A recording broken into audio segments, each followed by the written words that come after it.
सपना जी। हाँ जी बोलिए। एक शायरी बोलो। हाँ बोलिए। आपके ओठों की एक मुस्कान मेरा जीना कर दिया मुश्किल। कैसा लगा मेरा मजाक? अच्छा लगा, पर अपने ऊपर ध्यान दीजिए, अपनी उम्र का लिहाज करिए, इसलिए हम कुछ बोल नहीं रहे हैं।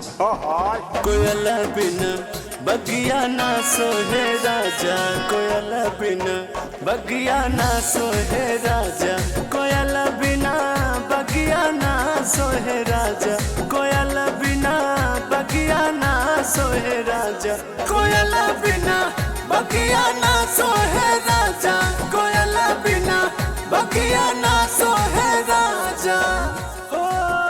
बहुत बढ़िया गाइए बस। वाह वाह वाह वाह वाह, क्या बात है।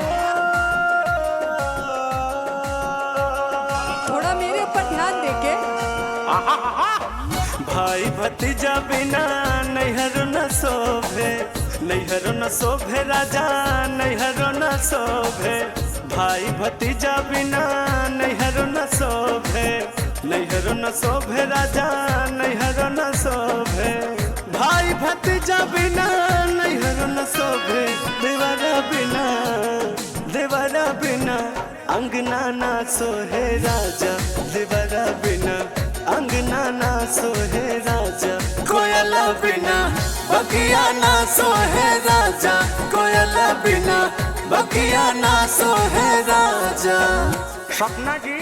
हाँ मैं सोच रहा हूँ कि ये गाना बजाना तो होता रहेगा जी, लेकिन हम सोचते हैं हम दोनों कहीं दूर चले जाएं। लेकिन आपके साथ हम कहाँ जाएंगे ये बताइए। जहाँ पे कोई ना हो, हम और आप। सास ससुर बिना ससुरो न शोभे, ससुर न शोभे राजा, ससुरो न शोभे, सास ससुर बिना ससुर न शोभे, ससुर न शोभे राजा, ससुर न शोभे, सास ससुर बिना ससुर न शोभे, सैयारे बिना, सैयारे बिना सजिया ना सोहे राजा, सैयारे बिना सजिया ना सोहे राजा, कोयला बिना बगिया ना सोहे राजा, कोयला बिना बगिया ना सोहे राजा, कोयला बिना बगिया ना सोहे राजा, कोयला बिना बगिया ना सोहे राजा, कोयला बिना बगिया ना सोहे राजा, कोयला बिना बगिया